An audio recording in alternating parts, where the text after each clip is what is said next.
All right, good evening, everyone. Thanks for joining us in our first USGA CGA Rules of Golf Seminar for 2023. My name is Rusty Harder. I'm Director of Rules and Competitions with the Carolinas Golf Association. And again, thank you for jumping on today. I see some names and faces I recognize and some that are new. So welcome to everyone. Want to first jump into some local rules, just things to keep in mind for our seminar this evening here on Zoom. Please mute your microphone if you've not already done so. That way it'll just keep quiet if you're talking to anyone in the background or any noise in the background comes along for everyone else. Keep your questions and comments pertain to the topic discussed. And since we're using Zoom, a CGA staff member, Brandon Hood, will be here with me answering questions in the chat section. So if you have any questions, we ask that you put them in the chat. And when we get to the question slide, Brandon will ask those out loud for everyone, and we'll get those covered. And I also had a question emailed to me. So for Mr. Dale, if you're on the call, we will answer that when we get to the bunker section today. And for anyone, don't be scared to ask questions. We're here to help in any way we can. So there are no silly questions or anything that's too minute or too challenging. So please ask anything you have, and we'll try to answer it or get an answer to you at some point. For any PGA or LPGA members, we will have education credits. So if you will email us, if you're a PGA or LPGA member, reply to that email you got today with the Zoom link, and we will get those credits sent to the CPGA under the general category. So before we get started, we like to talk about who we are as the CGA and what we do for you. We're here to promote the game of golf and provide the best experience to all golfers in North and South Carolina. We're one of the 58 state regional golf associations that were selected by the USGA to serve as one of their allied golf associations. So we're partnered with the USGA, and together with the USGA, we allow you to have your handicap index to track your performance and your improvement, give you opportunities to play and engage with the game of golf, learn about the history, its rules, and the impact that we have in giving back to the game of golf, and give you that ability to participate in our state, local, regional, and national tournaments. So if you are an active member at a member club and you have a GEN number, including an E-Club or a USGA Carolinas Golf Club, you're a member of the CGA. So what does that afford you? The ability to play in our tournaments and play with the CGA. So we have tournaments ranging from 50 major championships for scratch golfers and qualifiers for those championships, USGA qualifying, all the way down to one-day tournaments, which we have over 150 one-day tournaments, which cover any array of handicaps. You can be a 30 handicap down to a 0 to play in those tournaments. We have over 90 Tar Heel Youth Golf Association tournaments for junior golfers, and in the year 2023, we will conduct over 350 tournaments in the Carolinas. So we feel like we have something out there for everyone who wants to play and compete can play with the CGA. Your handicap index, that is your GEN number administered by us, the Carolinas Golf Association. It's a universal assessment of your skill. It connects you to a community of over 3,000 golfers via GEN. It allows you to play on a fair basis with any other golfer based on your handicap index. So just because I may be a 0 and you may be a 15 handicap, we can still compete fairly and play on the same golf course. And it can help you determine your target score, a score that you're trying to make so that you're improving and tracking your improvement throughout the game of golf. Additionally, the GEN mobile app is there. You can post scores, keep your stats, view course maps, and play different golf games and more through the GEN mobile app. We provide educational services to our members and our member clubs. This Rules of Golf seminar you're sitting in right now is one of those. We provide Golf Genius tournament management support to our member clubs so they can run their club tournaments for you. We also provide handicap, course rating, and slope rating seminars. And we also provide course and slope rating to our member clubs. We handle all course ratings and slope ratings in North Carolina. In South Carolina, those roles are divvied up along with the South Carolina and Women's South Carolina Golf Association. We also have two websites, carolinasgolf.org, which handles all of our CGA affairs, and tigajuniorgolf.org, which handles our junior golfers in North Carolina. We also have our Carolinas Golf Association Foundation. It's a 501c3 formed in the 1970s. We donate over $100,000 a year, and over the life of the program, we've donated over $2 million to several programs around the Carolinas to try to help support mainly junior golf and the golf advancement of golf in the Carolinas. Also, as a member, we offer member perks programs. So we have a number of different exclusive offers that you only get as a member of the CGA. We have online stores such as our Imperial store or our Rocket Tour head cover store, where you get discounts on CGA logo gear. And we also provide discounted green fees, stay and play packages at different resorts, and additionally sporting event discounts, depending on maybe we have something with the Hornets, Carolinas Hurricanes, or a minor league baseball team. We also have several travel programs with the CGA. I'm actually leaving next month to go to Casa de Campo for our annual Island Getaway tournament. We also have a 2023 Ireland golf trip coming up that I believe is already full, but we're always trying to add new travel programs, discounted travel opportunities for our members.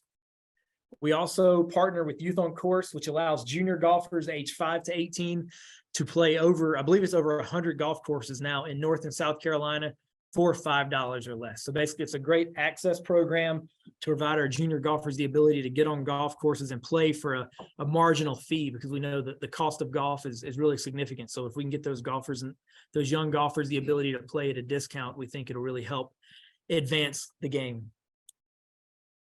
Also, our social media handles, most of you may have them, but CGA Golf 1909, you'll find us on Instagram and Twitter. And our Facebook on Carolinas Golf Association, if you search that, you'll find us there. Also, for our members in North Carolina, we have CGA license plates. They're available on the North Carolina DMV website if you'd like to purchase those.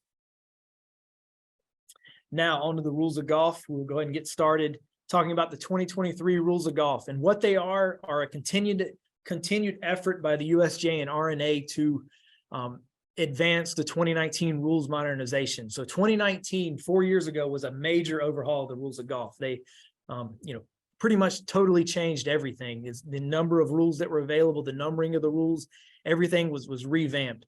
This year in 2023, it's more of a minor change. Not a lot of stuff was changed. So we're only going to go over 5 minor details, but the big focus was on being inclusive in the game of golf and on sustainability of the game of golf. And what that includes is Rule 25, which is a new rule added for modifications for players with disabilities that was not in the rules of golf prior to 2023. So now we have a rule that takes care of any golfer with a disability that can play by the same rules that we are, with just a couple modifications. And another big change is the USGA rules of golf books. They no longer want everyone to have a golf book in their bag. They thought that was a big thing in the past, but no one ever took that book out of their golf bag. Maybe some people can go look at their golf bag right now and find a rule book from 1995. But the big thing now is they want everyone to download the USGA Rules of Golf app on their phone. That's what they want the golfing public to use to get their rules of golf there. The rules of golf books now are basically an administrative textbook for people who run golf tournaments, for rules officials and the like. So again, to download the app, you should have gotten an email from me with the Zoom link. There's a link there to download the Rules of Golf app for your iOS, your Apple phone, or your Android phone there. But again, they don't want everyone to have a book in their bag. They're trying to cut down on paper. And so everyone would be directed to download the Rules of Golf app. That email link should be in your email as well. So here are our topics that we're going to cover tonight. So first off, we'll talk about the 5 key changes to the 2023 rules of golf. And then we'll talk about pace of play, promoting faster pace of play. It was a 2019 initiative that they made, but we want to just highlight that and call that out tonight as well. We're going to talk about the 5 areas of the golf course. And one of those areas, the putting green, and we'll talk about the special rules that are that apply only on the putting green. We'll talk about bunkers and when touching and sand in a bunker results in a penalty and when it's okay. Then we'll talk about dropping the ball in the right way. And so all of our next sections are going to talk about when we take relief, whether it's free relief from something or penalty relief. But in all of those situations, we have to drop a ball to get a ball back in play. So we'll talk about the procedure for dropping and redropping a ball correctly. Then we'll talk about our penalty areas and the relief options for those. Talk about a ball being lost or out of bounds, and then a special model local rule that provides an alternative to stroke and distance. We'll talk about an unplayable ball and how we take relief. And then we'll get into our free relief, talking about abnormal ground conditions, movable obstructions, and loose impediments. Now, the 5 key changes for 2023. This is what the USGA put out, their 5 major changes they want everyone to be aware of.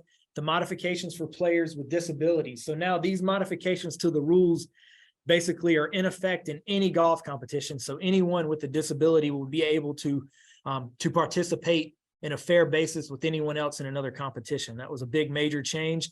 They also, last year in 2022, the USGA had conducted their inaugural US Adaptive Open. It was here in Pinehurst at Pinehurst number 6. It's going to be at Pinehurst number 6 this year. I didn't get to work it last year, but I'm looking forward to being able to officiate that this year and see the players that come out and participate in that event. Another key change to the rules, you are now allowed to replace a damaged club except for in a special case of abuse. So anytime you break a club in making a stroke, break a club leaning on it, or just a club just breaks accidentally, you'll be able to repair or replace that damaged club with any other club. Another major change in 2023, if a ball is moved by natural forces, and these images you see here are Ricky Fowler, I believe, at the 2019 Waste Management Open in Phoenix, Arizona. Some of you may remember, but he hit a ball in the penalty area there, that water. He dropped it 2 times. It kept rolling in the water in the penalty area. So then he placed it, went up, looked at the putting green, and the ball rolled in the penalty area. He unfortunately had to take another penalty stroke to get out of the penalty area because the ball is at rest. They realized that that's pretty severe to double penalize a player. So now if a ball is moved by natural forces after being at rest, after being dropped, placed, or replaced, and comes to rest in a different area of the course, and we'll talk about the different area of the course in just a minute, that ball must be replaced and played from the original spot for no penalty. So now if this happened to Ricky Fowler in 2023, that ball is at rest after he places it on the ground, he would just put a new ball back or put that ball back on the original spot, no penalty. And the ball on the putting green must still be replaced if moved after being replaced. So on the putting green, it's a special caveat that anytime that ball is moved, it must be replaced, even though it stays on the putting green. And here's a nice video explaining that change. One of the rules changes for 2023 is a new exception when your ball is moved.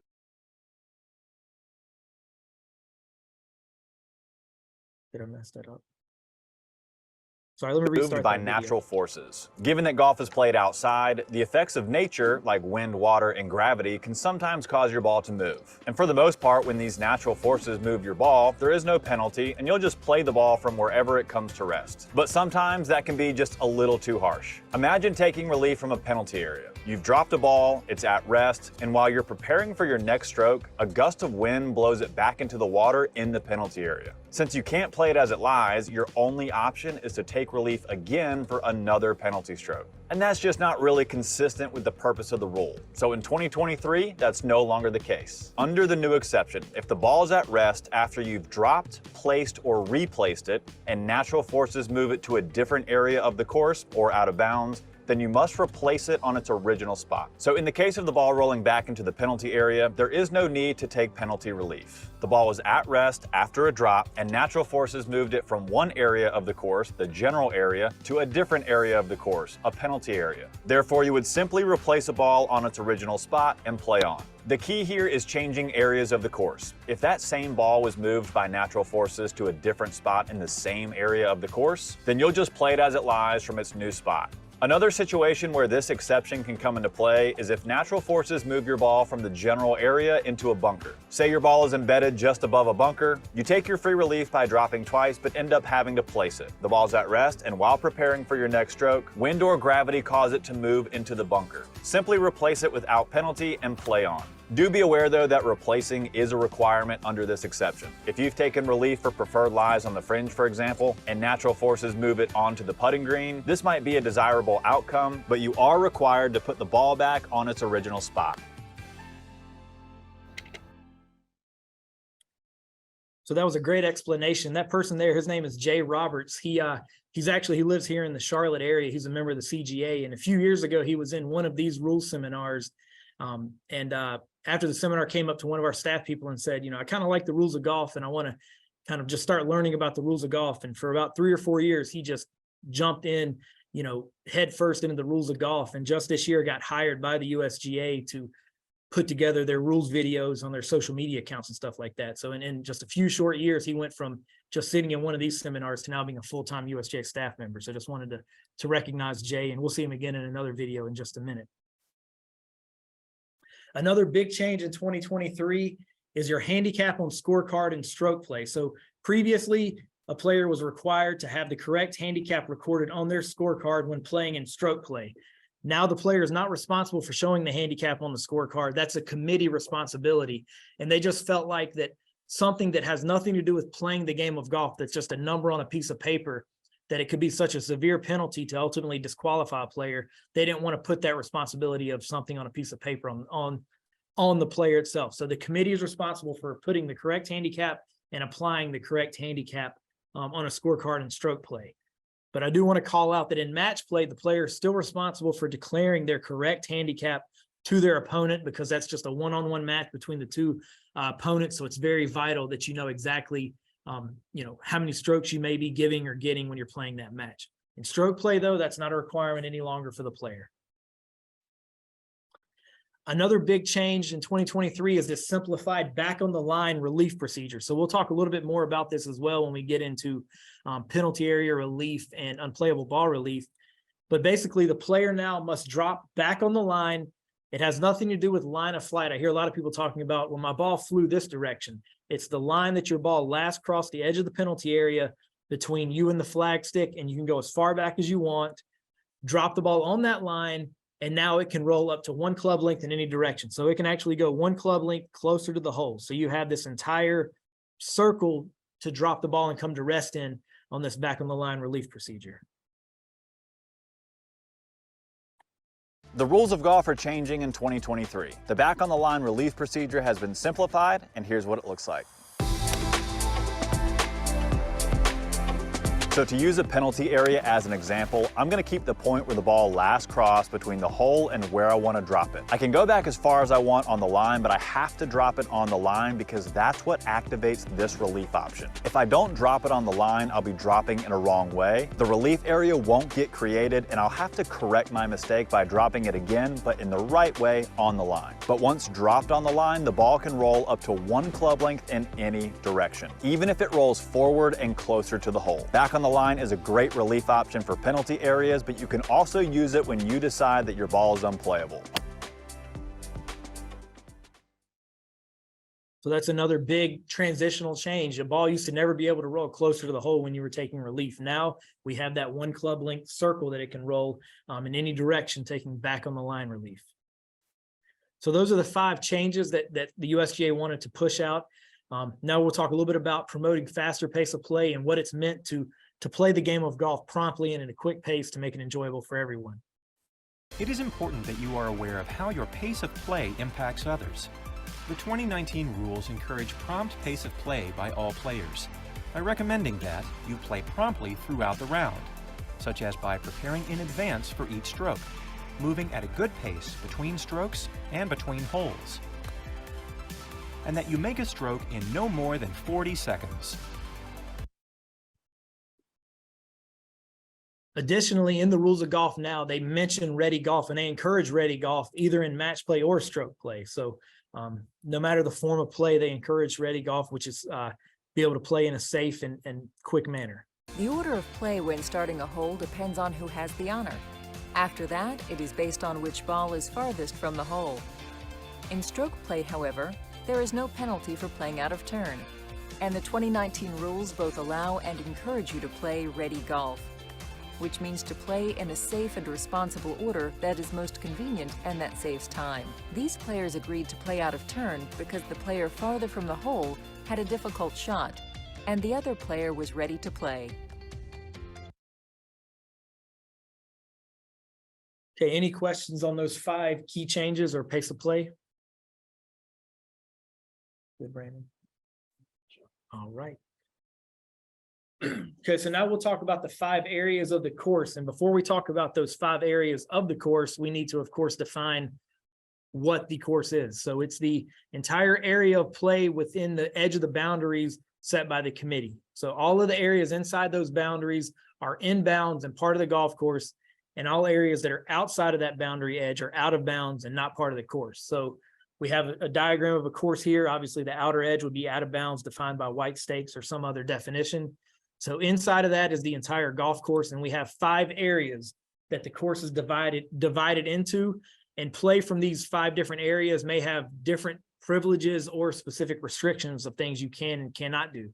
So the first area, the teeing area, the second one, the general area, bunkers, penalty areas, and the putting green. So those are the 5 areas. And we want to first talk about the general area, which covers the entire golf course, except for the other 4 specific areas that we just mentioned. So it does not include bunkers, the putting green of the hole being played, penalty areas, or the teeing area of the hole being played. And it's called the general area because it covers most of the course and where your golf ball will most often be played from before it reaches the putting green. And it includes any type of ground growing in that area, anything that, you know, could be growing, such as fairway, rough, trees, pine straw, anything like that. That's all part of the general area. And the only places on the course, again, that are not part of that general area that I just mentioned, the teeing area of the hole you're playing, the putting green of the hole you're playing, all bunkers, and all penalty areas. So the first area that we want to highlight and talk about is the putting green. It's one of those 5 defined areas of the course that I mentioned, and it's the area on the hole that the player's playing that is prepared for putting. So it's, you know, been mowed and cut to putting green height, or the committee may have to define it as a putting green if it's a temporary putting green in an extreme situation. And the putting green for the hole contains the hole that we're trying to get our ball, play our ball into. So when a ball is on the putting green, you're going to have a lot of special privileges that you do not get anywhere else on the golf course. So the putting green has, you know, a lot of special privileges, and that we'll talk about all of those now. So the putting green rule there allows the player to do things that you normally would not be able to do in other parts of the golf course, such as being allowed to mark, lift, clean, and replace your golf ball. You're allowed to repair damage on the putting green, and you're allowed to remove sand and loose soil on the putting green only. And we'll talk about a little bit later that sand and loose soil are not loose impediments, so you can't move them elsewhere, but on the putting green specifically, you're able to move that sand and loose soil. Additionally, if you accidentally cause your ball to move on the putting green or cause your ball marker to move, there's going to be no penalty for you in that case, where you'd be penalized on other areas of the golf course. And just want to mention that a ball is on the putting green if any part of that ball touches the putting green. So just a little sliver of the ball has to touch the putting green to be considered on the putting green. So the first special privilege we want to talk about is repairing damage to the putting green. So you can repair damage caused by people, animals, artificial or natural objects, but you're not going to be able to repair natural imperfections such as growth issues with the putting green. Here's a video that talks about those. The 2019 rules allow you to repair almost any damage on the putting green. In addition to ball marks and old hole plugs, you are allowed to repair spike marks and any other damage caused by shoes, repair animal damage, and repair damage caused by maintenance practices. The fixing and repairing of the putting green must be done promptly and must not improve your line of play beyond the repair of the damage. So again, you can only do that on the putting green. And here are some examples of damage that you may repair. Ball marks, shoe damage, such as spike marks, scrapes caused by the flag stick or maybe the edge of your putter, old hole plugs, maintenance vehicles and maintenance tool damage, animal tracks or animal hoofs or indentions caused by loose impediments or embedded objects. Things that you're not allowed to repair, natural imperfections, so grass growth issues or maintenance imperfections such as aerification holes or verticut lines, things like that, cannot repair that natural damage in that case.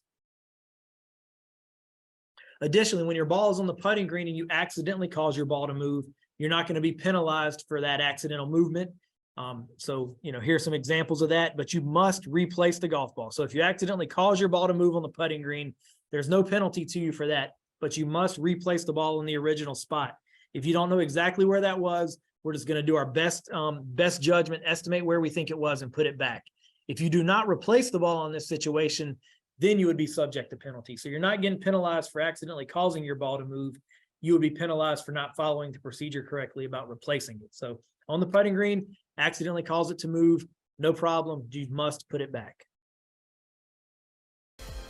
Under the 2019 rules, if you accidentally move your ball or ball marker on the putting green, there is no penalty. For example, if you accidentally move your ball in making a practice swing or in preparing for your stroke, drop your ball marker on your ball and move it. Move your ball with your foot.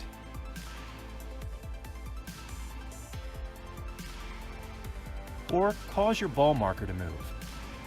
There is no penalty, and you simply replace your ball or ball marker on its original spot. So they're pretty generous there, accidental movement, no penalty, and we must replace the ball. Now there's a special case that if your ball is on the putting green and it's moved by wind or no other apparent cause such as gravity, and you've already marked it, lifted, and replaced the ball, then we replace the ball back on that original spot. If you have not marked and lifted the ball and your ball is just at rest on the putting green and gravity or wind causes your ball to move, you play from the new position with no penalty. So the key here is you've marked it, lifted it, and replaced it. It's going to hold that spot on the putting green. It's always going to go back to that spot. If you've not, and the ball's just at rest on the putting green, you play it from the new position. So the example I like to give is maybe you chip it up there to 5 feet from the hole, you put your wedge away and you go pick up your putter, and as you're walking to the ball, all of a sudden wind causes it to roll 2 feet closer to the hole. Well, you haven't marked it, lifted it, or replaced it, so you play it from that new spot in that particular case. But if you'd already walked up there, put your coin down, cleaned it and put it back, and then the wind caused the ball to move, we replace it, no problem. So here's a good video example of doing that.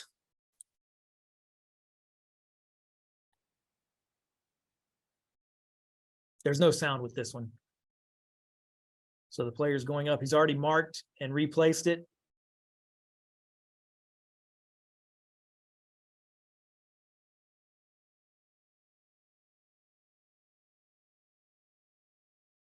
And so it moved, he didn't cause it to move, it moved by wind or no other apparent cause, gravity.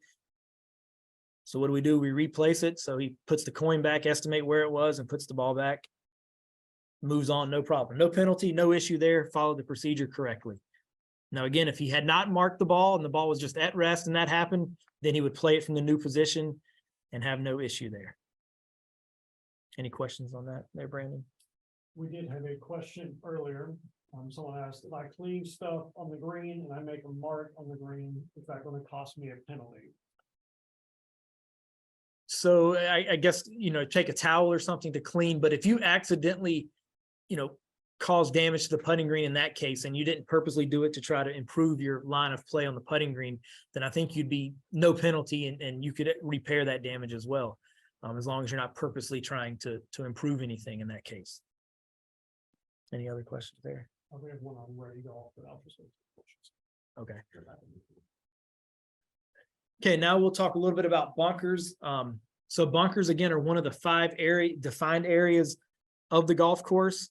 And you're going to have special restrictions and special requirements of a bunker that are different than other areas of the course. But what is a bunker? It's a specially prepared area of sand, which is often a hollow, which turf or soil is removed. Whoops. Sorry about that. And filled with sand. So these features are not part of a bunker. So a lip, wall, or face at the edge of a prepared area of basically a bunker is not part of the bunker. So the lip is not part of the bunker. Soil or grass or trees growing inside the edge of the bunker are not part of the bunker. And sand that was in the bunker that is spilled over the edge is no longer part of the bunker because it is outside of that edge. And all other areas of sand on the course that are not inside the edge of a bunker, such as natural or waste sand areas, are not bunkers. They're just part of the general area in that case. So when is a ball in the bunker? It's in the bunker when any part of the ball touches sand or where sand would be on the ground inside the edge of the bunker. So if you see this diagram here, we've got the ball with the red X. That's in the lip or wall or face of the bunker, so it is not in the bunker. We have the ball in the sand with the green check mark. That's clearly in the bunker. Our second diagram there with a ball on a little island of grass. Again, that's not in the bunker because it does not touch sand.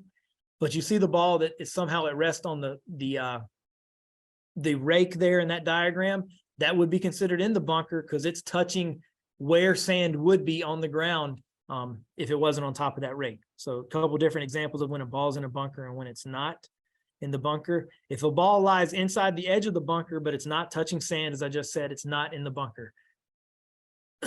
So in the example of the ball in the island strip of grass, it is not in the bunker. So what are you allowed to do and not do in bunkers? You're allowed to remove loose impediments and movable obstructions before playing a ball in the bunker. A player may remove loose impediments and movable obstructions in that bunker with no issue. That includes any reasonable touching or movement of the sand in the bunker that happens while removing that loose impediment or while removing that movable obstruction. So what are you not allowed to do? There are some restrictions that limit how much you can touch the sand. So you can touch the sand when you're removing that loose impediment or removing that loose movable obstruction, but you're not going to be able to touch the sand before making a stroke. You're not allowed to deliberately touch the sand in the bunker with your hand, with your club, with a rake or any other object. So the key there is you're deliberately touching the sand to test the condition and learn information about your next stroke. So you're not allowed to purposely do that. So before making a stroke at a ball in a bunker, a player must not touch sand right in front of or right behind the area of the ball in making a practice swing or in making the backswing for the stroke. So right around the golf ball in front of or right behind it is this protected area that you're not allowed to touch before making a stroke. So there on the backswing, we brush some sand away. That's not going to be allowed. That will result in a penalty in that case. But this rule does not prohibit a player from touching the sand in order to take your stance. So to dig into your feet to take a stance, even if it's to take a practice swing or to get closer to the ball to make a stroke, there's no penalty to dig in with your feet. And there's no penalty to smooth for the bunker when you're caring for the course. There's no problem there either. Also, this rule does not prohibit you from placing clubs or other equipment down in the bunker. So you can sit your clubs down, you can sit your golf bag down, or a rake down in the bunker. There's no issue. There's no issue to touch the bunker, the sand in the bunker when measuring, marking, lifting, or replacing a ball or taking other actions under a rule of golf. And it does not prohibit you from leaning on a club to rest, stay balanced, or to prevent a fall, or hitting the sand in frustration or anger. So again, in bunkers, you're not allowed to touch the sand right around the golf ball. But if you accidentally touch it to leaning on a club, stay balanced, prevent a fall, there's no issue there. Any questions about bunkers or putting greens that we didn't touch? So a putting green question, they ball marked but not lifted, when the ball moves, is there a penalty? So the example so the ball's at rest on the putting green and you've marked it, Not picked it up yet. and it moves at that point. So in that case, there's going to be no penalty as long as you accidentally cause the ball to move or gravity caused the ball to move. So there's going to be no penalty, but we haven't completed that procedure of marking, lifting, and replacing the ball there. So just because that coin's down on the ground, until we lift that ball still holds its spot there on the ground, and we haven't completed that process. So once we put the coin down, if the ball then subsequently moves, in that case, we play it from its new position as long as we didn't accidentally cause it to move. So there's two different answers. If we accidentally cause it to move in that scenario, we're going to replace it back with no penalty. If we just put the coin down and wind or gravity causes it to move, we haven't completed that entire procedure of lifting and replacing it. So we play it from that new spot. Is that clear for them there? I believe so. And then Okay. just going back to a ready golf question earlier, about in match play agreeing to play out of turn, but making sure you don't do that before the round, is like agreeing to waive the rule where that kind of Yeah. So flow. in match play, the order play is very important because whoever has the honor or whoever is away from the hole has the right to play first, and is required to play first. But in the case of playing ready golf, in a one-off situation, meaning that on the third hole, maybe Brandon and I are there and I'm in the trees and he's in the middle of the fairway and I'm trying to decide what I want to do. I can say, even though I may be away from the hole, I can say, Brandon, if you're ready, go ahead while I decide what I want to do in that case. So in that one particular case, you can decide to play ready golf and match play on a case by case basis, I guess is the best way to explain it. But me and Brandon couldn't say before we teed off in the match that, hey, we're going to play ready golf all day in this match. That kind of ignores the operation of playing match play in golf, that you can play ready golf and match play just on a hole ball or a shot by shot basis in that case. We have one question, we'll cover it a little later, but taking an unplayable for a ball in bunker. So we'll cover We that. will, yeah, we'll cover that extensively later. And then a stick that is partially buried in a bunker, is that considered a loose impediment? We'll talk about loose impediments, and we get into if it's solidly embedded, then it's not considered a loose impediment. But if it's just, if you start digging and it's 3, a foot down in there, that's probably solidly embedded and you're not going to be able to take it out. But, if it's just kind of halfway in, you can pop it out and no problem there for a loose impediment. And we'll talk about the definition of loose impediments a little bit later. Good to go? You're good to proceed. All right. So now we want to talk about dropping a ball in the right way. So getting a ball back in play when we're going to take relief in certain scenarios. So how do we drop a ball in the right way? It must be dropped by the player straight down from knee height, and it must come to rest in a relief area. And we'll talk about what is a relief area and what does that mean here in a little bit.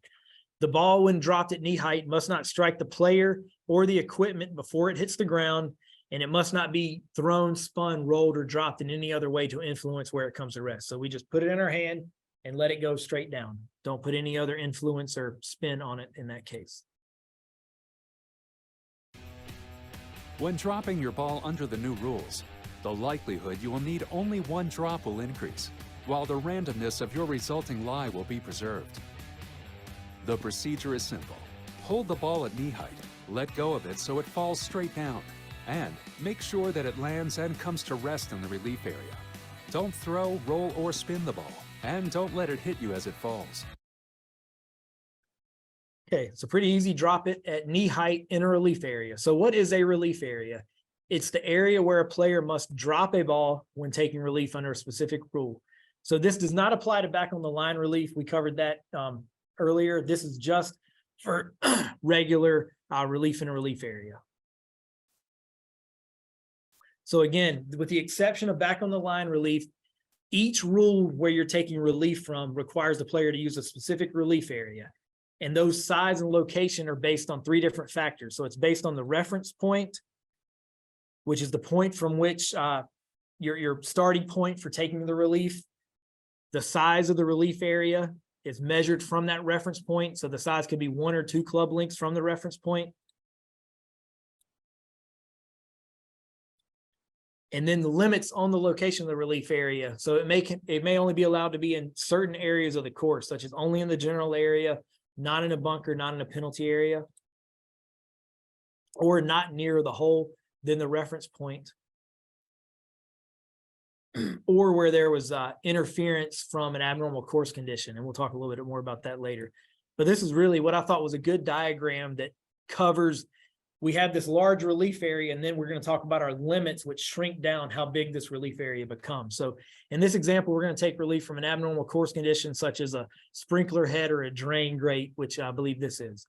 So here we've got the direction the player's playing, and each rule requires the player to use a specific relief area. So we've got to first use our reference point, nearest point of complete relief, and we'll talk a little bit later in the presentation about what nearest point of complete relief is. But this player has determined their nearest point of complete relief. So that's our reference point to start our measuring from there. And then our size of the relief area is either going to be 1 or 2 club lengths. When we're talking about relief from an abnormal course condition, it's only going to be 1 club length. So right now we have this 1 club length from our nearest point of complete relief, this beautiful circle that we can drop in. But then we have to talk about our limits of where we're not allowed to drop within that relief area. So it's going to start getting smaller. So it must be in the general area. So if our circle were to get into that bunker or onto the putting green, we would not be able to drop. So that would shrink the size of our circle. And we must not be near the hole in the reference point. So now we're cutting our circle into that traditional half circle that we see in a lot of diagrams. So we can't go closer to the hole. So we've lost half of our relief area right there. And we must take complete relief. So we're not allowed to stand or play from that sprinkler head that we're taking relief from. And when we take free relief, we've got to get completely away from it because we're taking free relief there. So there we've gone from a full circle down to a half circle with another portion taken out that we're not allowed to drop and play from. So a good diagram of how we get to our relief area. So this player has that half circle minus a little bit that they can drop in at knee height to drop in the right way and get a ball in play. So back on the line relief, again, this has its own special procedure different from the relief area there. We just drop on the line in a location allowed by the rule being used. And with the spot where it first touches the ground, that creates our relief area. And we've got our 1 club length full circle in any direction that the ball can come to rest in that example. So again, drop on the line is the big key here. Then you get that 1 club length that can roll in any direction. What club do we use to measure our club length when we're determining our relief areas? It's going to be your longest club in your bag, not counting your putter. So your putter cannot be your longest club in club lengths to measure. It's your longest club. For most players, it's probably going to be your driver. If you don't have a driver, maybe it's your 3-wood or some other wood. When you drop in relief areas defined by 1 or 2 club lengths, in the 2019 rules, a club length will always mean the length of the longest club in your bag, except your putter. For most players, that club will be their driver, but not always. This player is using his driver to measure his 2 club length lateral relief area, outside a red penalty area. This player's back on the line relief area is 1 club length on either side of. Sorry, I need to cut that video off. The back on the line relief there, that's an old example of back on the line relief, but that lateral relief 2 club length relief area is correct. So now we want to talk about, we drop the ball at knee height, but what happens if it doesn't stay in the relief area? So we'd have to drop it a second time. So this procedure, we kind of affectionately refer to it as drop, place. So we drop it once, it comes to rest outside of the relief area. We're going to drop it a second time. If it comes to rest outside the relief area again, we will place it there. But I want to mention wrong way drops do not count in our drop, place procedure. So if you drop it at waist height, at shoulder height, drop it outside the relief area, those do not count in your drop, place. If it hits your foot or hits your equipment before hitting the ground, that's a wrong way drop. You're not penalized for these wrong way drops, but you've got to drop it in the right way to start counting. Or it does not hit the relief area, that's a wrong way drop. That drop doesn't count. So after dropping it in the right way, we drop it at knee height, we get it to land in the relief area. The ball must come to rest in the relief area. And again, if it doesn't, we're going to drop it a second time in the right way. And if that second drop doesn't come to rest in the relief area, we're going to place it where the second drop hit the ground in that scenario. Here's a good video explaining that. In the 2019 rules, when dropping and taking free relief or penalty relief, your ball must be dropped in the defined relief area, and it must come to rest in there too. Most of the time, with the knee-height dropping procedure, that will happen on your first drop. When it doesn't, drop a second time. If that drop doesn't stay within the relief area either, place a ball where your second drop first touched the ground. So there you saw the player drop in one spot of the relief area. The ball rolled out of the relief area. You're not required to try to drop it in that exact same spot in the relief area. You can go anywhere within that relief area and drop it a second time. And I don't know if you've seen a lot of the professional golfers now, they'll measure that relief area and they'll try to drop it right on the edge of these relief areas, hoping they'll roll out 2 times so they can place it and, get whatever advantage they deem available to place it. So there's nothing that says you have to drop it in the very middle of the relief area. You can drop it right on the edge. As long as it hits in that relief area, then you've dropped it in the right way. Also want to call out that anytime you're dropping a ball when you're taking relief, whether it's free relief or penalty relief, you can substitute a golf ball. You're not required to drop and use the same golf ball. When the 2019 rules let you lift your ball to take relief instead of playing it as it lies, you will be allowed to either use your original ball or substitute and use a different ball. In the 2019 rules, you are allowed to substitute a ball when taking free relief, as well as when taking penalty relief. This player is substituting a ball when taking free relief from a cart path.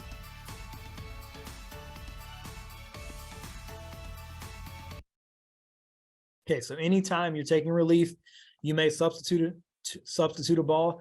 The only time you cannot substitute a new ball is when you have to replace your original ball on the spot. So that example is, your ball on the putting green, you can't mark it and substitute it with your favorite putting ball. You must replace it with the original ball, or after accidentally moving it during a search and you must replace it.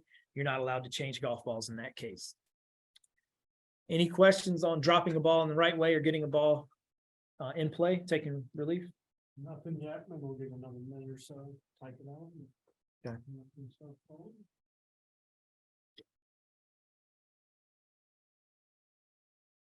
All right, so now we'll start talking about our different types of relief, taking relief. And first one we'll cover is penalty areas. This is one of our 5 defined areas of the course again. It's any body of water on the course, a sea, lake, pond, river, surface drainage ditch, any other open water course, even if it contains water or not, is considered a penalty area, or it's any other area that the committee defines or marks as a penalty area. So now we can mark a lot more areas such as overgrown wooded areas, tall fescue areas, or just very unpleasant places on the golf course. The committee now can mark those as penalty areas to give you extra relief options. There are only 2 types of penalty areas: a yellow penalty area, which affords you 2 relief options, and a red penalty area, which affords you 3 relief options. So yellow and red have 2 of the same relief options, and red has an additional third relief option. If the color of the penalty area has not been marked or indicated in any particular color, the rules of golf say that the player should treat it as red, and that would afford you all 3 relief options in that case. But if it's already marked yellow, you've got to treat it as yellow. You can't just decide, hey, I want to call that red, and use the 3 relief options. So penalty areas should be marked with either stakes, painted lines, or some physical feature that helps the player see if there's a penalty area from a distance, or what the penalty area relief options, and also to figure out where that edge of a penalty area is. And there's also we get this question a lot. If the committee or your golf course has mistakenly excluded an area that's clearly part of the penalty area, so maybe they use stakes to define their edge of the penalty area, and maybe one got knocked over by a mower, or maybe someone threw it in the pond because they were mad, that area of water is still considered part of the general area. You don't just measure those 2 stakes and say, oh, well, this is not penalty area any longer. You still use that natural edge as part of the penalty area. And additionally, if a body of water is not defined by the committee at all, how do you determine that edge? Well, the rules say that you should use the natural boundaries where the ball basically, the ground slopes down to the depression where it holds water. So there's a good example there for a little ditch. There's no lines, no stakes. We treat it as red, and where do we determine the edge? And it's that natural sloping down of the ground to form the ditch or the depression there. So penalty areas, a player may stand in a penalty area to play a ball that's outside the penalty area, and that's a big confusion with some players, because when we take free relief from, say, a cart path, you cannot stand on the cart path once you take free relief. You've got to take complete relief. But when we're taking penalty area relief, we're just dealing with where the golf ball lies. So if the ball's in the penalty area and touching the penalty area, we may take relief, and all we have to do is get the ball out of the penalty area. We can still stand in the penalty area and play the stroke from there. So again, you may take penalty area relief when the ball lies in the penalty area and you know it's in there, or you have knowledge or virtual certainty that your ball's in the penalty area, even if you can't find it. And what does that knowledge or virtual certainty mean? Well, we didn't necessarily find it in this penalty area, but I've got conclusive evidence that my ball is in there. You know, I saw it splash in the middle of this pond, or I'm 95% more likely that my ball is in that penalty area. Even if there's a small degree of doubt, if it's pretty much, it can't be anywhere else, then we'll allow you to take penalty area relief and drop there. So what are our penalty area relief options? All of them come with a 1-stroke penalty. So our first option for red and yellow is stroke and distance relief. Our second option for red or yellow, back on the line relief.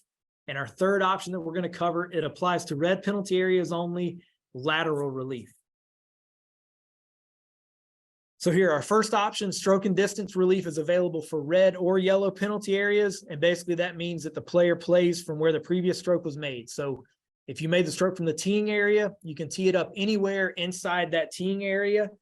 If you made the stroke from the general area or a bunker or another penalty area, then you measure you find your reference point from where your previous stroke was made. You can drop within 1 club length there.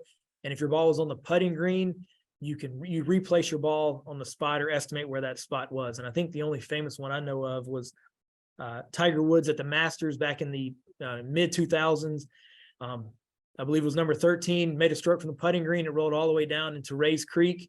So instead of going and dropping on the other side of the creek because it was marked as a yellow penalty area, he decided to play under stroke and distance, picked his golf ball up, put it back on the putting green, and made another stroke from there under stroke and distance. And people thought he was getting special treatment, but that is an option for a ball on the putting green. If you somehow hit it into a penalty area, just pick it back up or get another ball, substitute a ball, place it back on the putting green, and hopefully you hit a better putt this time. Our second option for relief for a ball in the penalty area, back on the line relief. Again, this applies for red or yellow penalty areas. And we covered this already pretty extensively, but again, we drop on the line outside the penalty area.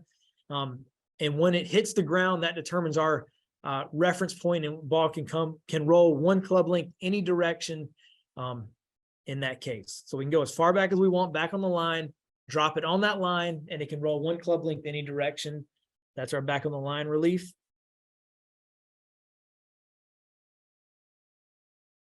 And our third option is available only for red penalty areas. And that's where we measure 2 club lengths from where the ball last crossed the edge of the red penalty area, no closer to the hole. And you can drop within 2 club lengths there for lateral relief.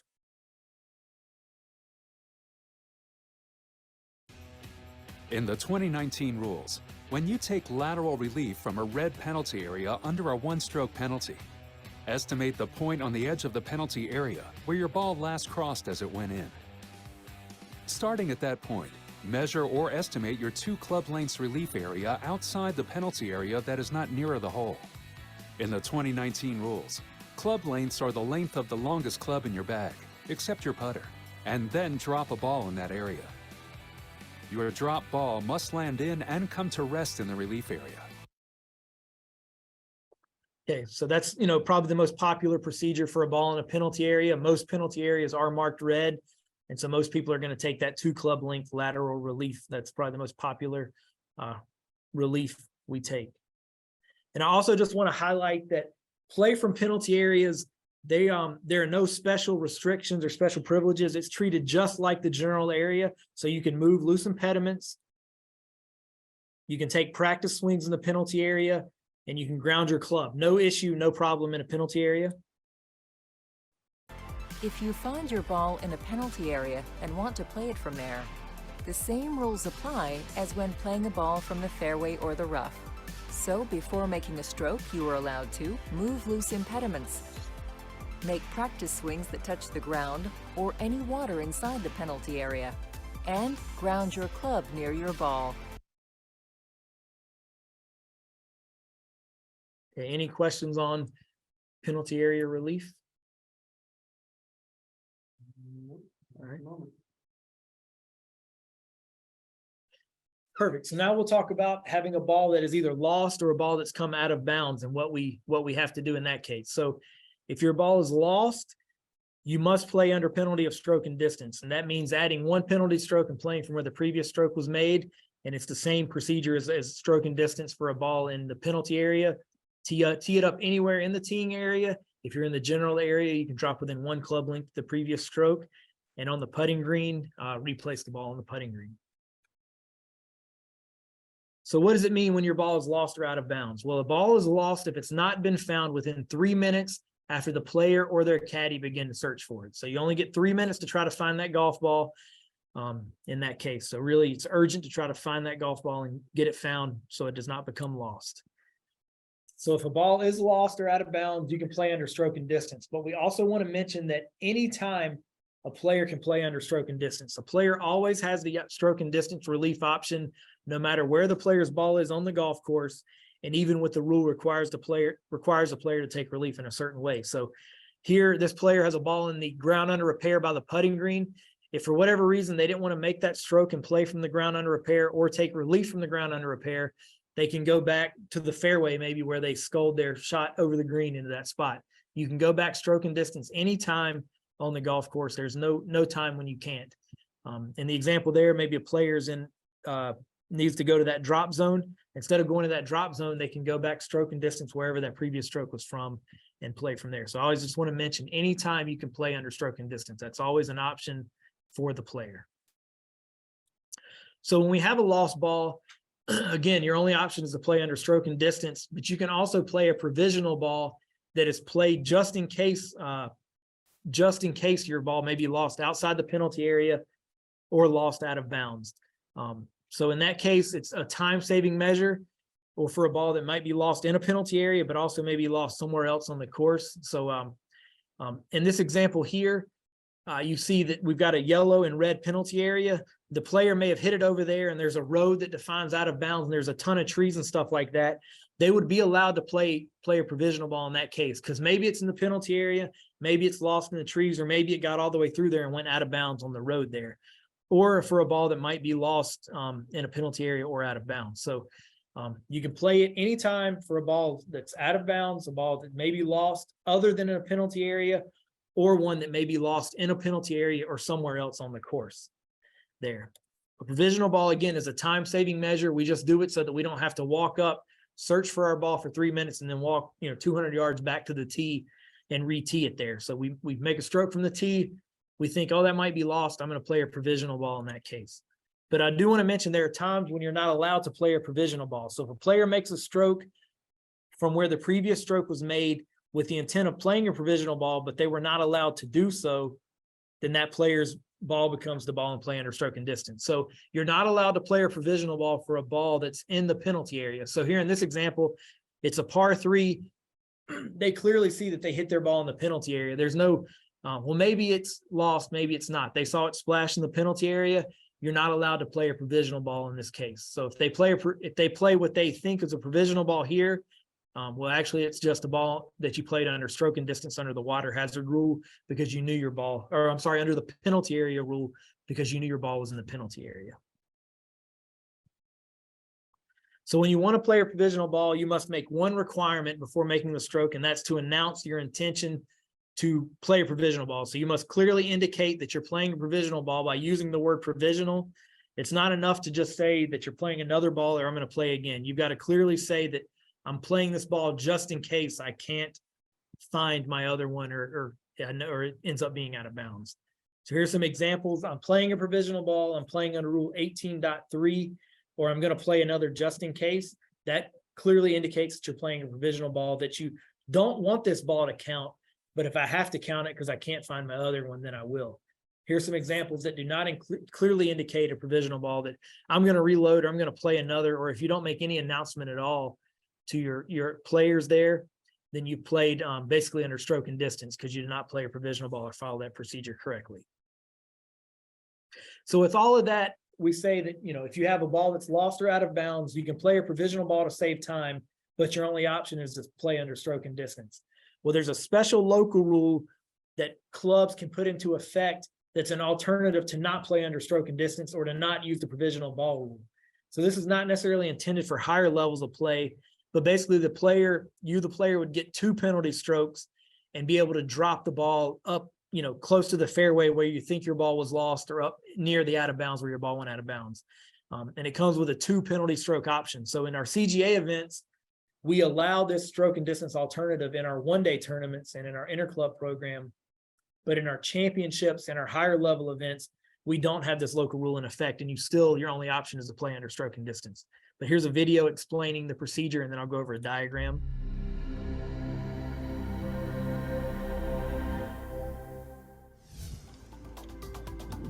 Starting in 2019, when your ball is lost or out of bounds, your course can use a local rule that does not require you to play under stroke and distance. Here is how it works. For 2 penalty strokes, estimate where you think your original ball is or where it went out of bounds. Imagine a straight line running from the hole through that estimated point. Next, estimate the point on the nearest edge of the fairway that is the same distance from the hole. Imagine a straight line running from the hole through that estimated point.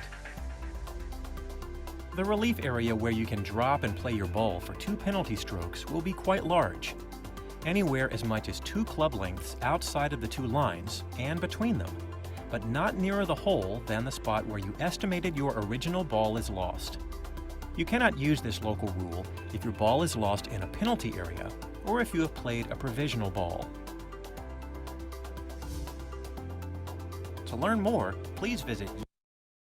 Okay, so basically all we're doing is ultimately, instead of a player having to go back and hit their 3rd shot from the tee and then, find it and play their 4th from the fairway, we can skip all of that, just have a 2-stroke penalty, drop the ball in this large relief area and play our 4th shot from there. So here's the diagram. The first one on the left is for a ball that's not found. So basically we estimate where we think it was. Maybe it's 150 yards from the hole. We can go 2 club lengths in that estimated spot, or we can go to the edge of the fairway and drop within 2 club lengths, 150 yards from the hole, equidistance from that estimated point. Again, 2-stroke penalty, and we'd be hitting our 4th shot from that point there. The diagram for a ball that's out of bounds, where we think it crossed out of bounds. So maybe we find our ball out of bounds. That's not the point that we use. We estimate where it crossed, because maybe it crossed some distance behind where we ultimately find the ball. And again, you've got a large relief area all the way 2 club lengths into the fairway, 2-stroke penalty there, and play on. Again, this is a model local rule only, so you need to be really careful, find out if your course has this model local rule in play, or if you're playing in some tournament that they have this model local rule in play. Then you can skip playing under stroke and distance and skip playing a provisional ball in that case. Now we'll talk about unplayable ball relief. A player is the only person who can decide to treat their ball as unplayable.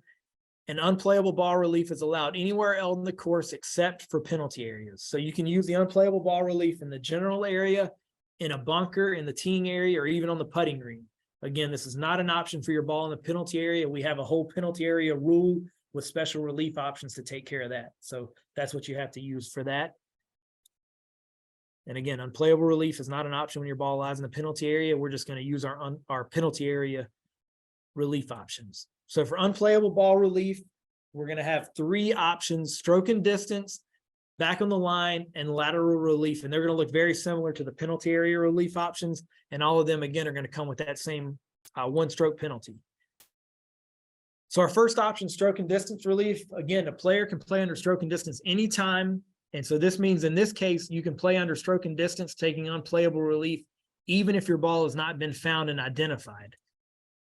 But if you're going to take back on the line relief or take lateral relief, we must find and identify that golf ball, because that's going to be our reference point for taking relief in these cases. So again, stroke and distance, 1-stroke penalty, and we can just play from where the original stroke was made. No issue. We don't even have to find the golf ball. We just know, hey, I hit it in all these bushes. I don't even want to get in there and try to find it. I'll just go back to the tee and hit another one, or back to the fairway and hit another one in that case.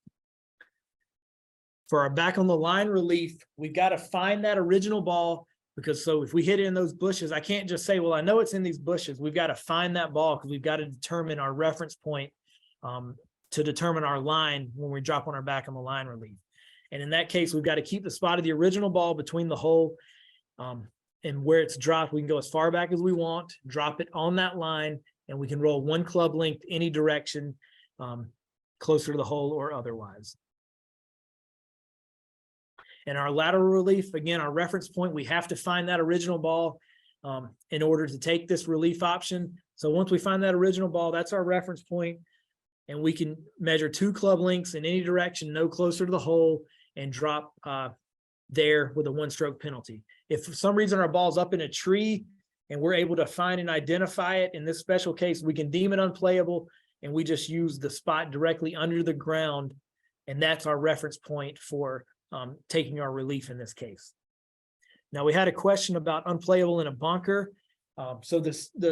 We have the same 3 relief options for a ball in a bunker. We can take stroke and distance relief for an unplayable ball in the bunker. We can also take back on the line relief and lateral relief, but we must drop it in that same bunker. We're not allowed to drop outside the bunker when we're taking those 2 relief options. So you see here in option 3 here, even though we're allowed 2 club lengths if our 2 club links take us out of the bunker, we're not going to be able to use that as the relief area. So that limits our relief area to maybe a smaller unplayable relief area.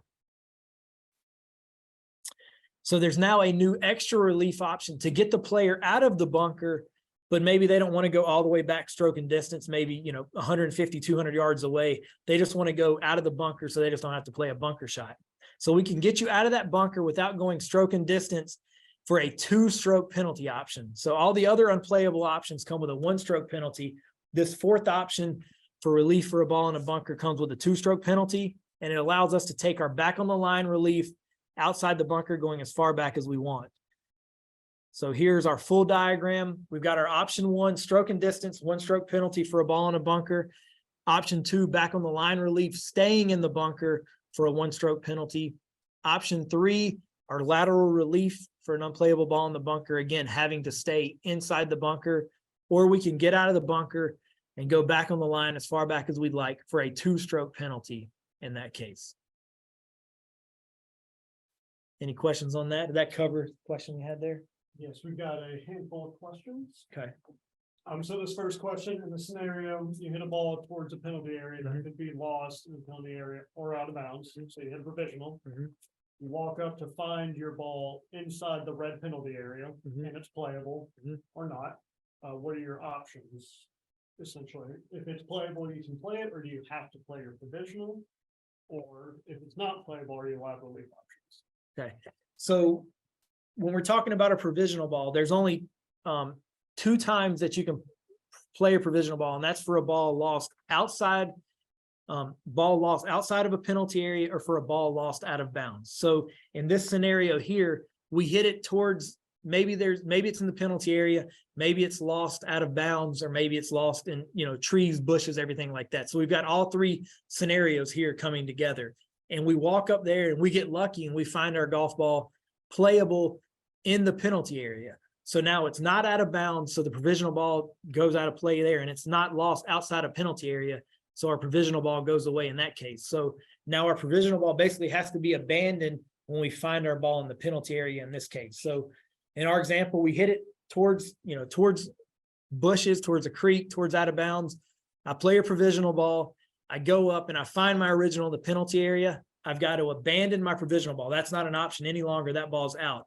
So I can play the ball as it lies if I'm fortunate enough to do that out of the penalty area, or if it's unplayable or I can't make a stroke at it in the penalty area, then I can use any of my penalty area relief options, which means I can now go play under stroke and distance based off of that original ball, or I can drop back on the line or drop within 2 club lengths. So once you find that original ball in the penalty area, the provisional ball is gone and cannot be played and is not an option. Is the red or yellow line part of the penalty area?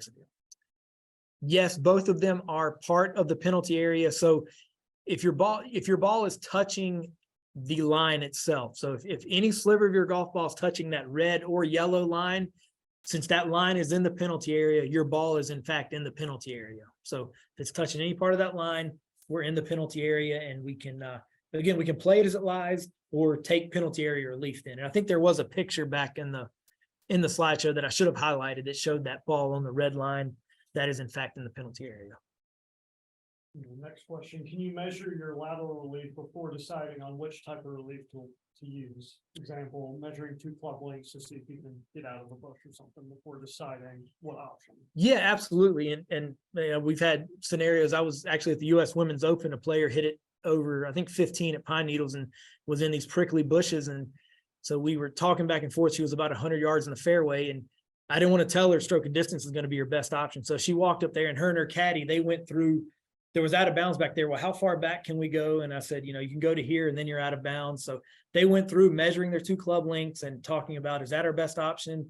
Is going back on the line, 5 or 10 yards, however far it was, the best option. So yeah, you can measure any of your options, evaluate all your potential relief areas before making that determination. She ultimately went back and played from the fairway again in that case. And then back to the provisional kind of question. You hit up what you think it turns out to be a red penalty area. can you play that provisional then? Or do you have to go back and play stroke and distance once you learn that that area is all red? So yeah, if you learn and you have virtual certainty or knowledge that your ball's in that penalty area, then yeah, that provisional ball is going to become out of play in that case. So yeah, the provisional is just for it ends up being lost outside the penalty area, or it ends up being lost, or it ends up being out of bounds. Those are the only two times you can continue with that provisional. Any other time you have to abandon it or pick it up and not play it. And one of my favorite ones, can you declare a ball lost before identifying? No, you can't just verbally say, well, that ball is lost.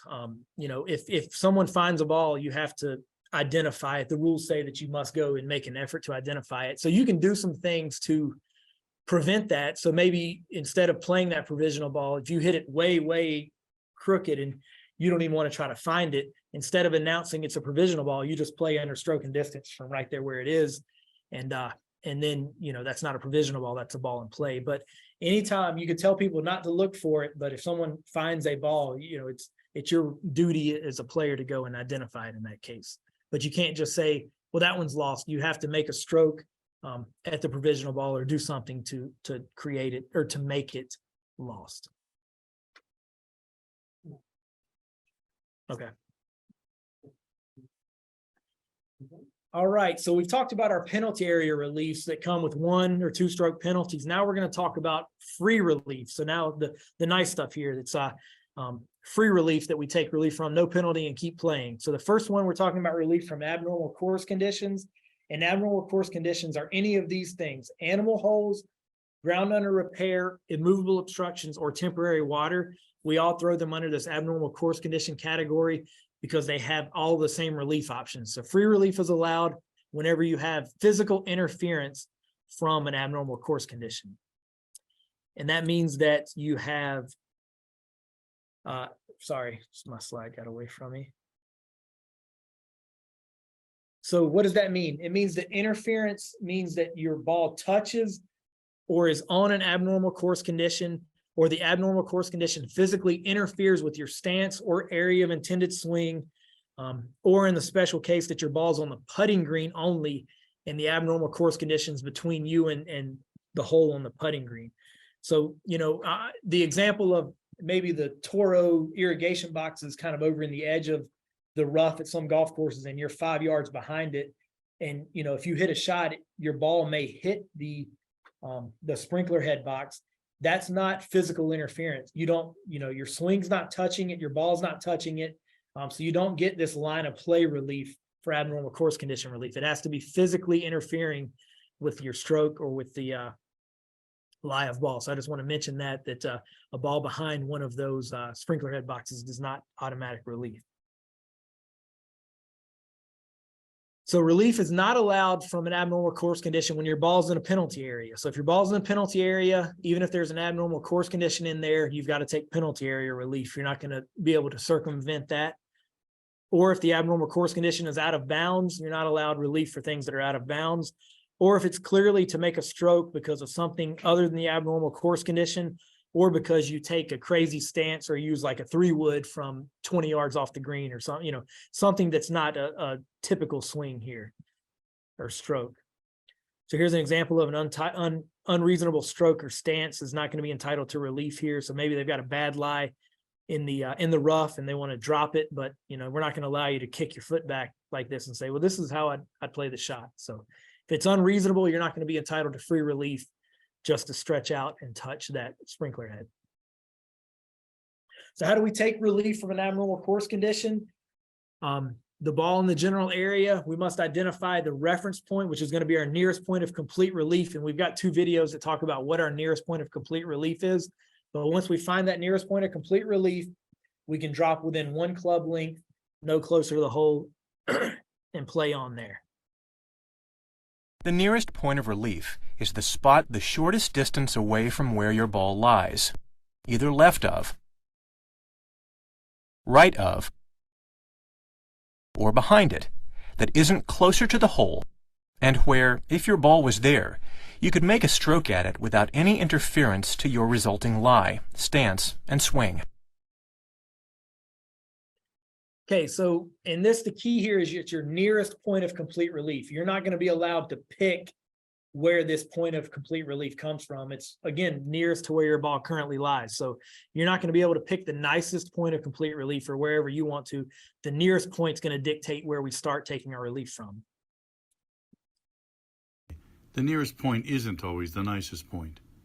In this case, the player's nearest point of complete relief from this path is under the tree, not to the left of the path in the clear.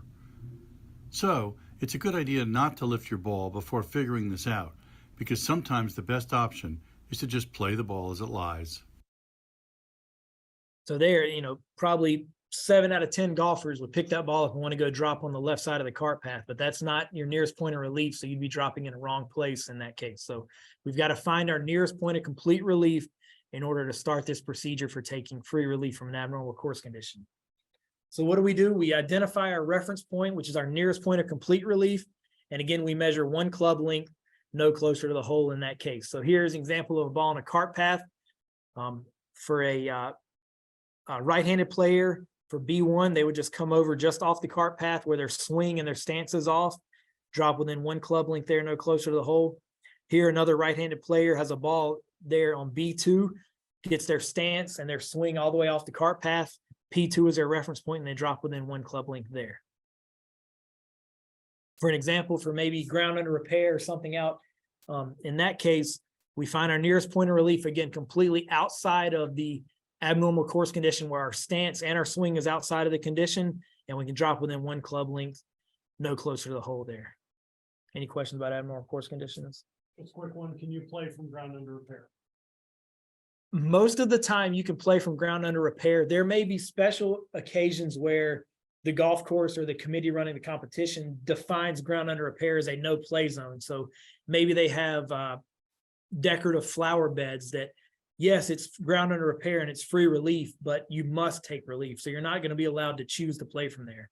Or maybe they have some fresh sod that they don't want anybody walking on. So they could say that's ground under repair, but it's also a no play zone. So if you hit it in there or you have interference, no penalty, but you must take relief there. Good.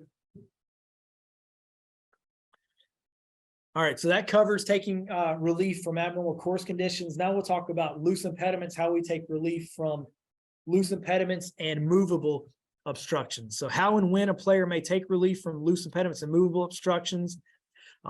These are movable natural or artificial objects. So loose impediments are movable natural objects, and movable obstructions obviously are movable artificial or man-made objects. And the reason that we're able to move these is they're not treated as part of the challenge of playing the course. And the player should be normally allowed to remove them when they interfere with play. But the player needs to be careful in moving loose impediments, because if they cause their ball to move when moving loose impediments, then they're going to be subject to a penalty for causing their ball to move. So when it's a natural object that's grown on the golf course and is part of the golf course or part of nature, that's a loose impediment, and you're not going to be, or you're allowed to move it, but you've got to be careful when you're moving it near your golf ball. So loose impediments, here's the definition. They're unattached natural objects. And here we list some specific ones: leaves, pine needles, pine cones, stones, worms, insects, and other similar animals that can be removed easily are also considered loose impediments. When they're not loose impediments is if they are attached or growing, if they're solidly embedded in the ground. And that's the question about a stick or a twig in a bunker. If it cannot be picked out easily, then it's not considered loose. So, how that's defined. I mean, if you in 1 second can pull that stick out of the bunker, I think it's a loose impediment. But if you have to struggle with it, I'd say it was not a loose impediment. Or any loose impediment that is sticking to the golf ball is obviously not loose because it's sticking to the golf ball. So you're not allowed to move those objects. And the special case we mentioned earlier with putting green, sand and loose soil are not loose impediments. So if you have sand or loose soil on the fringe of the putting green or in the fairway or in the general area, you're not going to be allowed to remove those around your golf ball. So again, without penalty, you may remove loose impediments anywhere on or off the golf course. You can use your hand, foot, you can use your club, you can use your towel, any other part of any other equipment, or you can even just break off a part of a loose impediment without removing the whole thing. But you must be careful in removing that loose impediment, because if you cause your ball to move, you're going to get a 1-stroke penalty for causing your ball to move, and you must replace it. So here we see a player removing pine needles, which are loose impediments, and he wasn't very careful and caused that ball to move. So he gets a 1-stroke penalty and is going to replace that ball. So, and I always tell players, especially with pine straw, because it gets interwoven and, can become kind of one solid thing of pine straw, to be very careful moving and walking around in pine straw with your ball in pine straw. So in that case, loose impediments, be very careful when you're removing them. But again, on the putting green, that's a special place, a special area of the course, and you have special procedures. So if you accidentally cause your ball to move on the putting green in removing a loose impediment, there's going to be no penalty there, and replace your golf ball. But contrasting movable obstructions, these man-made artificial objects, they, again, if they can be moved with reasonable effort and without damaging the course, then there's going to be no problem. You can remove those, and you may do so in any way, which means that if your ball's up against this rake, you move the rake and your ball moves, there's going to be no penalty, which is different than a loose impediment, because this rake is a man-made object and is not natural to the golf course. So we're not going to make you try to hit the rake and hit your golf ball at the same time. You move the rake, there's no penalty if your ball moves, and you replace the ball on the spot. No problem there. Same if it's up against a towel, up against a Coke can, up against a little trash can there on the side of the cart path. Just move that out of the way. If your ball moves, no problem, and put the ball back. Any questions on loose impediments and movable obstructions, or we're good to continue on? On the putting green, there are leaves on your line to the hole. You can use a small blower to blow the leaves out of the way. Yes, you can. What if your ball moves in pine straw? Not sure. Questions alluding to removing pine straw, or I'm not sure. So, if we go back to that video, this ball's in pine straw and they're trying to remove pine straw from around their golf ball and cause their ball to move. If you're walking up to your ball and cause your ball to move, then we get into, trying to determine, did you walking up cause it to move, or in what other case? But here in this example, it's pretty clear they're moving loose impediments and cause their ball to move. So it's a 1-stroke penalty, and we replace it there. May clarify, while you walk to your ball in pine straw, so that'd be natural. Yeah, so yeah, it would depend. I mean, if you're standing, very close to the ball, and as soon as you take a step, the ball moves, maybe you did cause it to move. But if you're just walking, some distance away and the ball moves, it's more likely than not, virtually certain that you didn't cause it to move there. So the answer is maybe, unfortunately.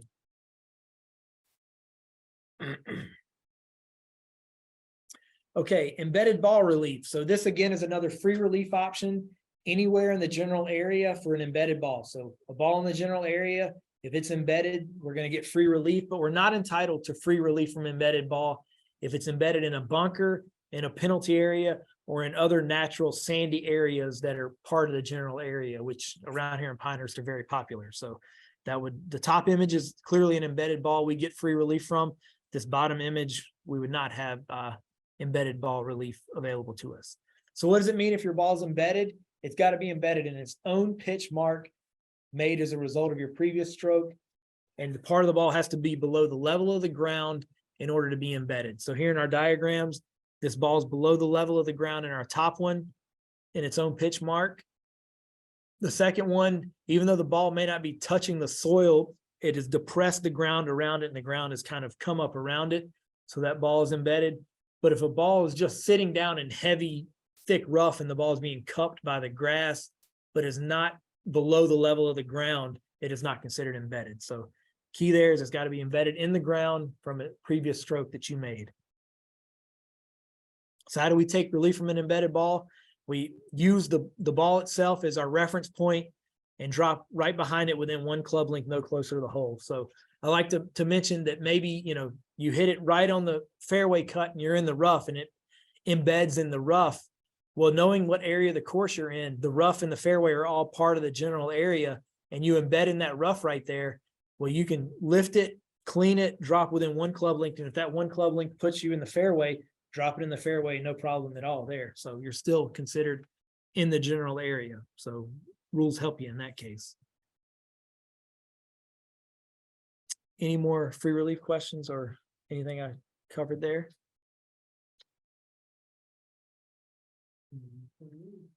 All right. I want to take some time. I saw some of our CGA rules officials actually on the video today, but if any of you, thought this was interesting and want to come help out and be a part of the game of golf and help administer the rules of golf, shoot me an email from that email I sent you earlier today, and we can get in touch with you and try to get you involved there. Like I say, Jay Roberts, you saw in the video, he went from sitting in one of these for the first time a few years ago to doing these videos for the USGA. And some of our officials that are sitting here went from one of these seminars to helping us out at all of our championships. So if you're interested, shoot me an email. We'd love to get you involved and get you helping out. Any other final questions? Maybe something we didn't cover in the presentation? That's about the end of our prepared rules deck there, but anything there anyone wants to ask, and I can try to cover it.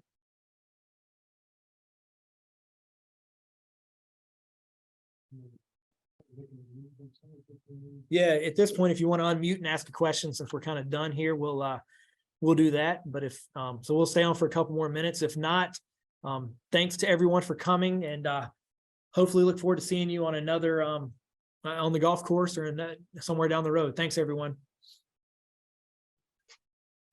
Hi, Rusty. Charlie Marks.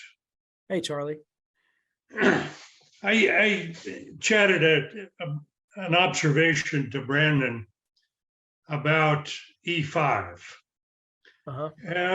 The USGA clip says we can't use E5 if we've played a provisional ball. I think that's slightly misleading.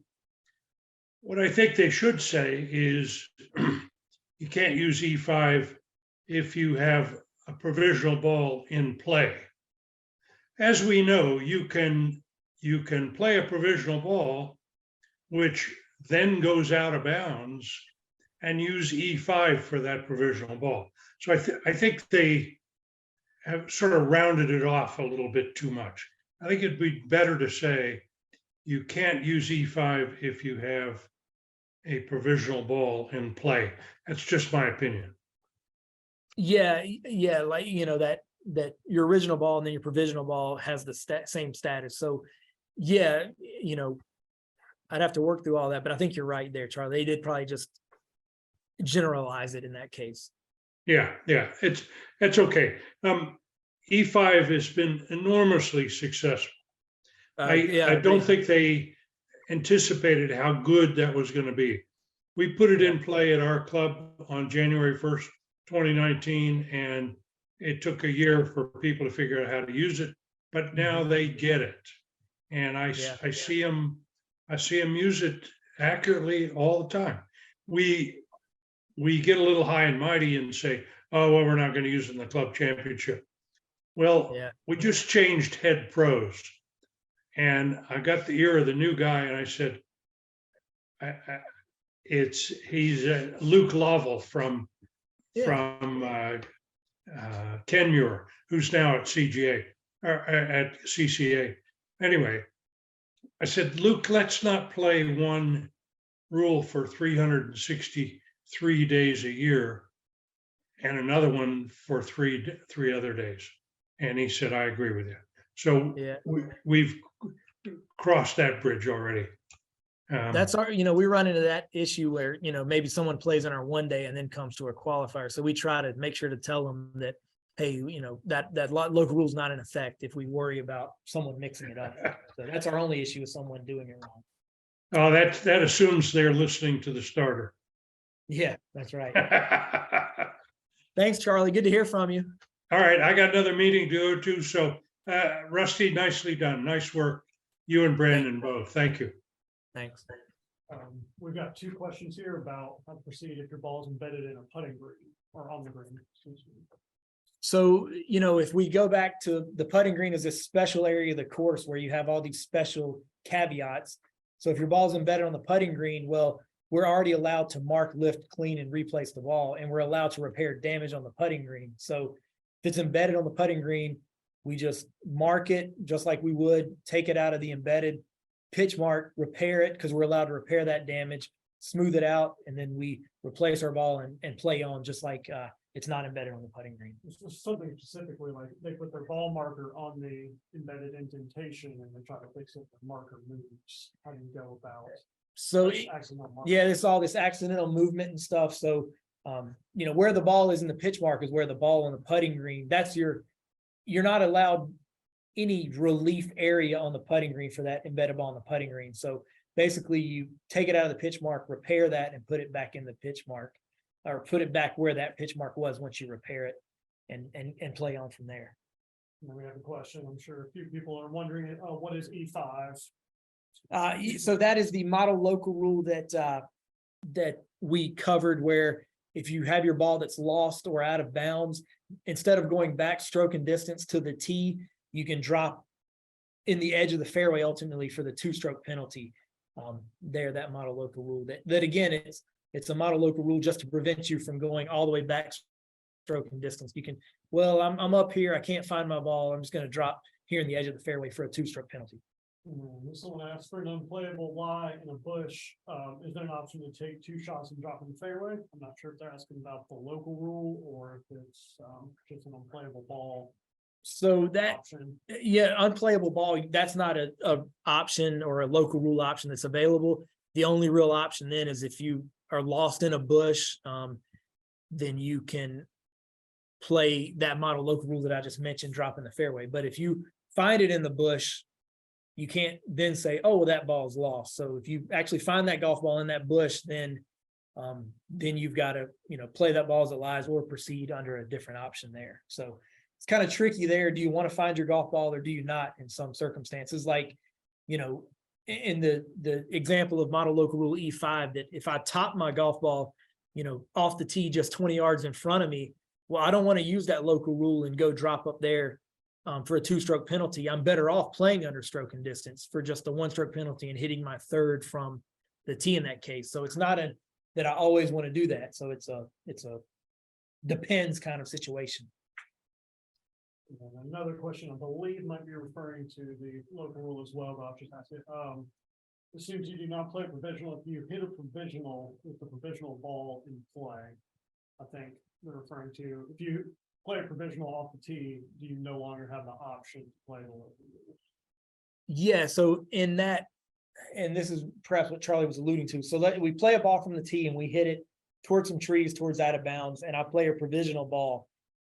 I then can't go up and say, oh, I can't find that ball, I'm just going to come drop in the fairway. That provisional ball now becomes the ball in play in that case. You don't get choosies in this example here. You know, once you commit to the provisional ball procedure, then that's what you're stuck with for that particular ball there. But then in Charlie's example, so I hit my first ball over towards some trees, I play a provisional ball, and maybe I duck hook that one and I know it's out of bounds. In that case, well, maybe I don't want to play another one from the tee. Maybe I want to then use this local rule and go drop up where the provisional ball. Well, I want to try to find the original and then try to proceed from there. So it gets a little murky there when you start having multiple golf balls in play and different provisional balls that you're using at the same time. That's all I've gotten with you so far. Okay. All right, we'll hang around for a couple more minutes, but if not, thanks Brandon for being our moderator and keeping it moving very nicely. And thanks everybody again for some great questions and great feedback. Rusty, I have one question for you in Yes. regards to marking a ball on the green. Okay. My ball's on the green. It's in the line of my competitor. He Okay. asked me to move the ball. I have not placed a mark on it. I take my putter, the toe of the putter, and then put a mark at the backside of my putter and then lift my ball. Is that considered proper, or because I did not mark my ball first, that's a 1-stroke penalty? No, so in this case, since what your action is you're moving your ball out of the way for someone else.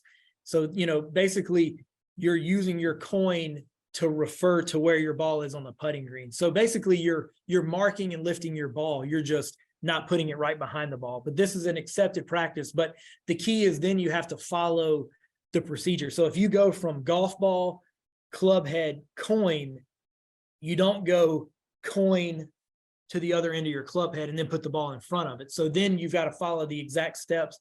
And when the other player putts, you put your golf ball back at the end of the putter, then you can mark it and lift it and go further. So the key is we move it off of the spot. We've got to get it exactly back on the spot. So if you were to not follow that procedure correctly to get it back on the spot, that's when the penalty would kick in there. But yeah, you can go ball to coin, but then you have to go back coin to ball versus going coin to coin, if that makes sense saying it that way. Yes, thank you. Mhm. All right. Again, thanks everybody. Happy New Year. Good luck in 2023.